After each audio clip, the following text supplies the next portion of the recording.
Hello, high, Eid মোবারক।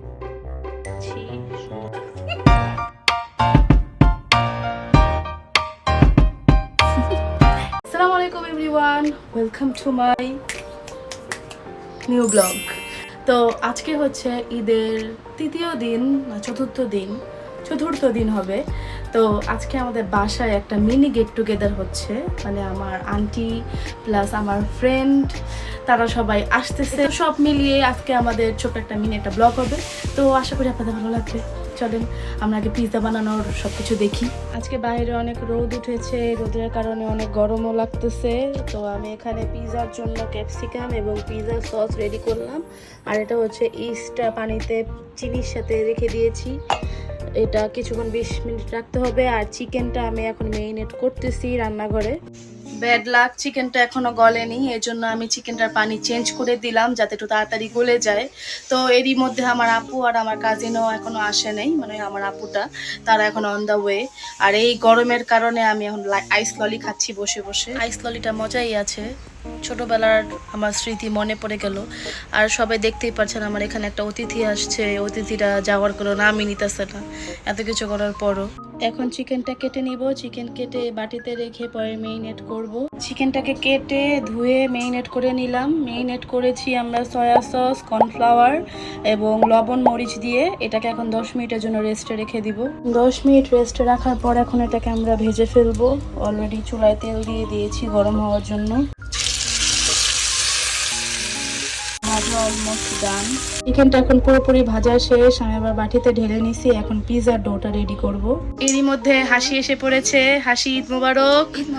হ্যাঁ, ঈদের দিন আমার সাথে দেখা না করে গ্রামে যেয়ে বসে ছিল গ্রামের মহিলা, আজকে আসছে অবশেষে আমার সাথে দেখা করতে।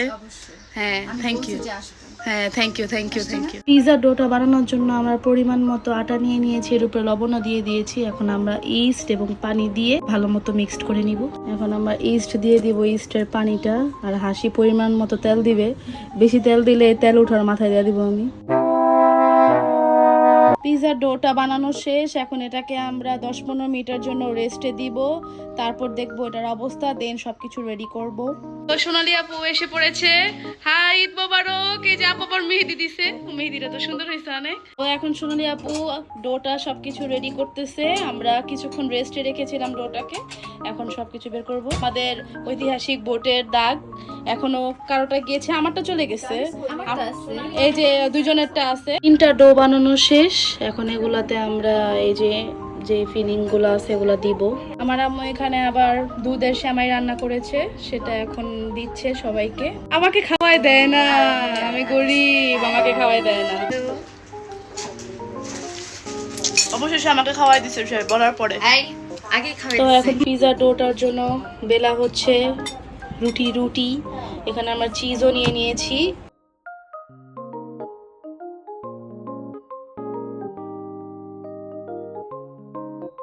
এখন পিৎজা সস দিব।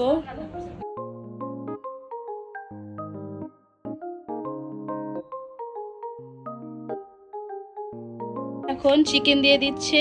এখানে হাসি আপা আমাদের মরিচ কাটতে যে স্ট্রাগল করতেছে।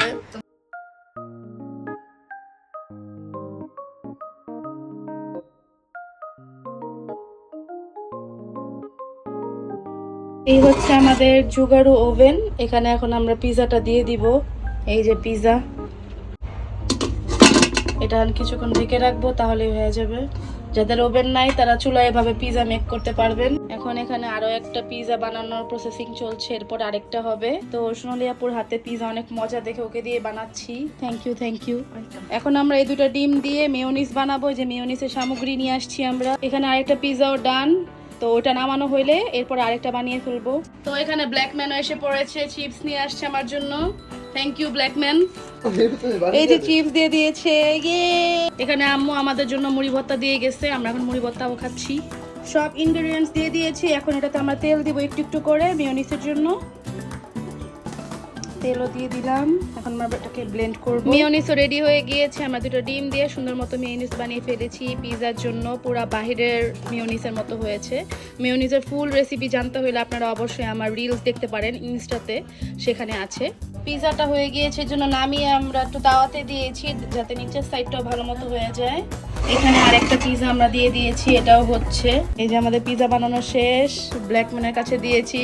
তো ওই যে পিজাও রেডি, মেয়োনিজও আছে। এখন আমরা খাওয়া দাওয়া করব। আপুকে অশেষ অশেষ ধন্যবাদ, এত মজার একটা পিজা বানানোর জন্য। এখনো খাই নাই, কিন্তু স্মেলটা অনেক জোস। মেয়োনিজের সাথে ডিপ করব পিজাটাকে, সেই লাগতেছে দেখতে। সেই মজা হয়েছে। ব্ল্যাকম্যানও কি জানি বলতে যাচ্ছে। হ্যাঁ দেখো ব্ল্যাকম্যান কাঁচামরিচ কাঁচামরিচ খালে কি হয়েছে? পুরোটা না, পুরোটা না। কেমন হয়েছে? কাঁচামরিচ নিচেই খাইছে, এটা কি আমার দোষ? তো আশা করি আজকে না আমাদের এই মিনি ব্লগ, মেন পিজা ব্লগটি আপনার কাছে ভালো লাগবে। তো আমাদের সাথে যে সবাই আছে, আমার আপু, হাসি আর ব্ল্যাকম্যানকে তো আপনারা চিনেন, হাসিকেও আপনারা চিনেন, হাতে পায়ে ব্যথা। তো সবাই ভালো থাকবেন। এই হচ্ছে ঈদের 4র্থ দিনের ব্লগ। আল্লাহ হাফেজ।